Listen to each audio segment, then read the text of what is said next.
नमस्कार मित्रांनो, माझं नाव पंकज वाघ आहे. आपण इंग्लिश भाषा शिकतोय. या मागील व्हिडिओमध्ये मी प्रोनाउन, आर्टिकल्स आणि त्यानंतर मी केस हा टॉपिक शिकवलेला होता.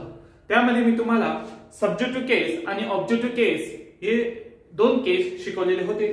आज आपण त्यातीलच एक राहिलेला जो पार्ट आहे ज्याचं नाव आहे पॉसेसिव्ह केस ते आता बघणार आहोत. ओके, तर तो आज शिकतोय. ठीक आहे.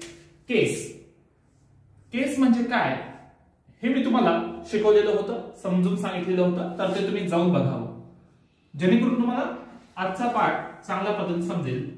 ओके, तर यापूर्वी आपण काय काय बघितलेलं होतं? सब्जेक्टिव्ह केस,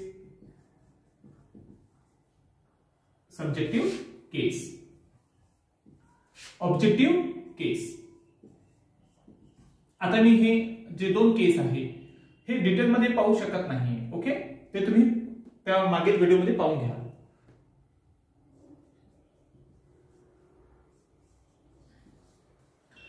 ज्यामध्ये आपण बघितलेलं होतं I, we, he, she, it, you, they. Okay, त्यानंतर ऑब्जेक्टिव्ह केस मध्ये आयचं काय होतं? मी, अस, हिम, हर. ही एक जस्ट रिव्हिजन देतोय तुम्हाला, ज्यामुळे तुमच्या लक्षात येईल. ज्यांनी पाहिलेलं असेल त्यांच्या एक लक्षात येईल. इट, ओके, इट, यू, ते. हे तुम्हाला कळलेलं आहे असं मला वाटतं. आणि आता आपण पॉझिटिव्ह केस शिकूया. आता आपण काय शिकूया? पॉझिटिव्ह केस.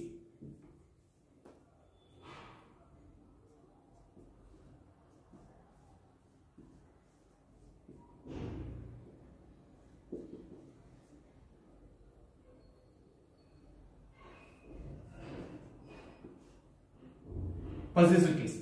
मग आयचं पॉझिटिव्ह केस काय? तत्पूर्वी आपण पॉझिटिव्ह केस म्हणजे काय हे समजूया. केस म्हणजे तर आपण समजून घेतलेलाच आहे. तर आता पॉझिटिव्ह म्हणजे मालकी हक्काचा. ओके, आता त्यामध्ये जे जे काही प्रोनाउन येतील त्याचा अर्थ त्याच अनुषंगाने आपण वापरणार आहोत. ओके, जसं की आता काही लोकांना पॉझिटिव्ह म्हणजे कसं नसं समजलं तर हा जो पेन आहे, ओके, आता हा पेन माझा आहे तर मी माझा हक्क दाखवतो या पेनावर, कारण मी दुकानातून या पेनाला विकत आणलेला आहे पैसे देऊन. तर हा पेन, आता या पेनावर हक्क कोणाचा आहे? माझा आहे. तर तुम्हाला कळलं असेल मी माझा या शब्द जसा वापरला तर तसं तुम्हालाही कळलेलं आहे की हा पेन बाबा यांचा आहे म्हणजे माझा आहे. ठीक आहे, आलं लक्षात? ओके, तर पॉझिटिव्ह केस मध्ये जसे नाव येतात तसेच जसे त्यांचे नाव आहे आणि जसं त्याचं काम आहे त्याचनुसार त्याला नाव सुद्धा दिलेलं आहे पॉझिटिव्ह केस. तर बघूया पॉझिटिव्ह केस. माइन.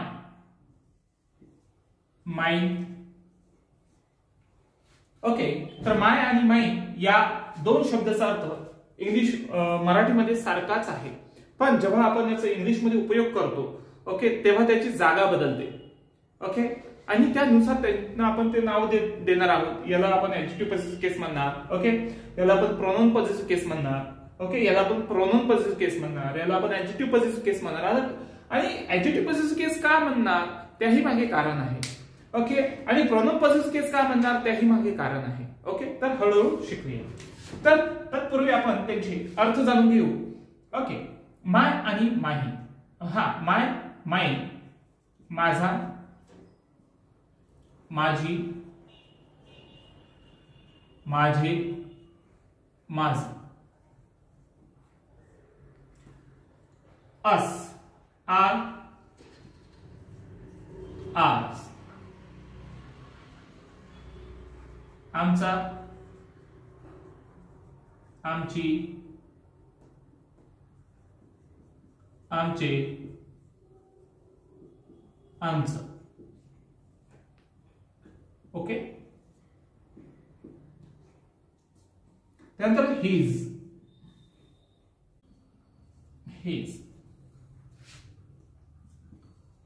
त्याचा, त्याची, त्याचे, त्याच. हर, हर्स, तिचा,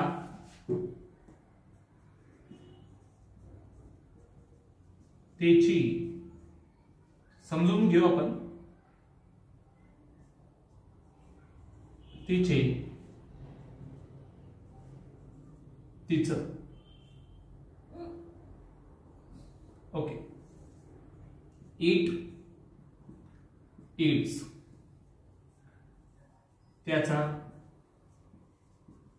त्याची, त्याचे, त्याचं.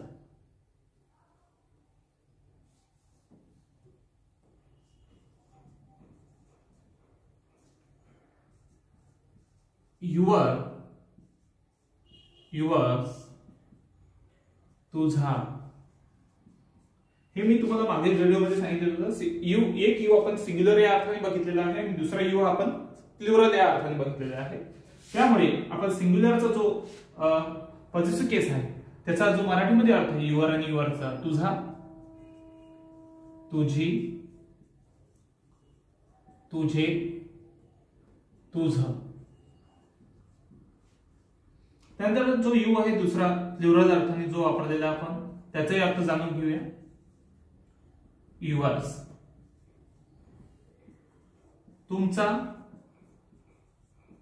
तुमची, तुमचे, तुमचं. Okay. There is a positive case. There, theirs, त्यांचा, त्यांची, त्यांचे, त्यांचं. आपण जे काही आता शिकतोय हे पाठांतर नाही करायचंय, समजून घ्यायचंय. ओके. मी तुम्हाला समजून सांगतो. माय हा पेन माझा असेल स्वतःचा आणि याच्यावर माझी मालकी हक्क असेल तर मी काय म्हणेल, दिस इज माय पेन. काय म्हणजे this is my pen, this is my pen. तर माझा पेन. ओके. आणि माइनचा अर्थ काय, तर माझा, माझी, माझी, माझा. तर मी माइनचा बघा वापर कसा करतोय. This pen is mine. एक नाउन जो आहे पेन तो पूर्वीच आलेला आहे आणि त्या पेनाची पुनरावृत्ती होऊ नये, त्या पेन या नावाची पुनरावृत्ती होऊ नये. ओके. जसं की आपण एखादं प्रॉपर नाउन असतं, पंकज आहे, रोहित आहे. ओके. तर त्याच्याऐवजी आपण काय करतो, प्रोनाउन मध्ये ही घेतो. ओके. तसंच इथे सुद्धा आहे की पेन या नाउनला परत येऊ नये किंवा परत घेण्याची आवश्यकता पडू नये त्यासाठी तर माइन हा शब्द वापरलेला आहे आणि ऑलरेडी तो पेन घेतला गेलेला आहे की धिस पेन, हा पेन माझा आहे, दिस इज माय पेन. आणि याला आपण प्रोनाउन म्हटलेलं आहे आणि इथे ज्या माइनने हा जो माइन पॉझिटिव्ह केस आहे आणि प्रोनाउन सारखं काम केलेलं आहे त्यामुळे आपण इथे माइनला प्रोनाउन पॉझिटिव्ह केस म्हणतो. आणि इथे जे आहे इथे ऍज अ ऍडजेक्टिव्ह आणि आपण कुठल्याही नाउनच्या पूर्वी त्या नाउनला डिस्क्राइब करण्यासाठी एखादा ऍडजेक्टिव्ह वापरत असतो. ओके. तर जसं ऍडजेक्टिव्ह त्या नाउनच्या पूर्वी असतं तसं ते माय सुद्धा जो पॉझिटिव्ह केस आहे ज्याला आपण पॉझिटिव्ह ऍडजेक्टिव्ह केस म्हटलेला आहे तो सुद्धा एका नाउनच्या पूर्वी आलेला जो या पेनाला डिस्क्राइब करतो की पेन कोणाचा, तर पेन माझा. म्हणून माय हा काय आहे, as a pronoun adjective positive case आहे. ओके. काय आहे, ऍडजेक्टिव्ह पॉझिटिव्ह केस आहे. आणि हे जे काही दिसत आहेत या लाईन मधले हे ऍडजेक्टिव्ह पॉझिटिव्ह केस आहे आणि हे यांचा वापर ऍज अ ऍडजेक्टिव्ह म्हणून ऍडजेक्टिव्ह सारखं काय केला जाईल आणि याचा वापर ऍज अ प्रोनाउन म्हणून किंवा प्रोनाउन सारखं केला जाईल. ओके. तर तुम्हाला आय थिंक कळलेलं असेल मला असं वाटतं. ओके. तर आर, आर्स, आमचा, आमची, आमचे, आमचं. आम्ही 3-4 भाऊ आहोत. ओके. आणि आम्ही सपोज 10व्या वर्गात आहोत किंवा कॉलेजमध्ये आहोत. एनिवे कॉलेजमध्ये आहोत. माझे नातेवाईक आहे, काका आणि काकू आहे. आम्ही रस्त्याने चाललोय, बाजूला कॉलेज आहे. तर आम्ही 4-5 भावंड आहोत आणि आम्ही त्या कॉलेजमध्ये जातो आणि त्या कॉलेज आमचं आहे असं आम्ही त्यांना सांगतोय. ठीक आहे काका, हे कॉलेज ना आमचं आहे. म्हणजे आमचं म्हणजे आम्ही तिथे शिकतो या अर्थाने सांगतोय. Okay. This is our school, sorry this is our college, this is our college. Okay, this college is ours. ठीक आहे, या अर्थाने केलेला आहे आपण. ओके, हा तो हा आर्स वापरलेला आहे ज्याच्यानंतर कुठलेही नाउन नाही. मला असं वाटतं तुम्हाला समजलेलं असेल. हिज, त्याचा, त्याची, त्याची, त्याचा. Okay, this is his cycle, her hers, this is her cycle या अर्थाने तिचं, तिची, तिची, तिचं. इट इट्स, त्याचा, त्याची, त्याची, त्याचं. युअर युअर्स, तुझा, तुझी, तुझी, तुझं या अर्थाने घ्यायचं आहे. Okay, this is your pen असे म्हणू शकतो ना, हा तुझा पेन आहे. किंवा तुम्ही माझ्या समोर 2-3 भाऊ आहे, भावंड आहे किंवा स्टुडंट्स आहेत, तर मी त्यांनाही म्हणू शकतो की this is your class. Okay, this is your class हा वापरलेला आहे. तुमचा वर्ग आहे असं सांगू शकतो. देअर आणि देअर्स, सॉरी माफ करा इथे राहिलेलं होतं देअर्स. देअर देअर्स, देअर म्हणजे आता या देअर मध्ये आणि या देअर मध्ये फरक आहे. टी हा एखाद्या प्लेसला दाखवतो तेथे, याचा अर्थ तेथे होतो. आणि प्रोनाउन्सिएशन जर सेम असेल पण स्पेलिंग वेगळं आहे. ओके, तर या देअरचा अर्थ होते त्याचा, त्याची, त्याचे, त्याचं. तर हे काय दाखवतं, एक रिलेशन दाखवतो. ओके, तर आता मला जर सांगायचं असेल की, आणि ते प्लुरल आहे बरं का, ते प्लुरल आहे. समजा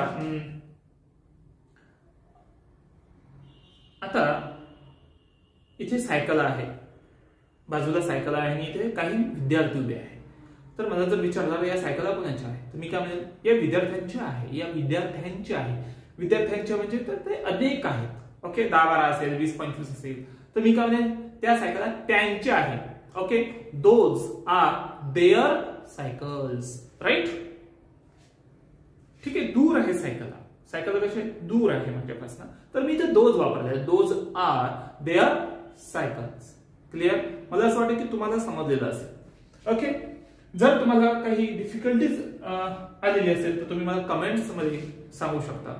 ठीक आहे, थँक्यू.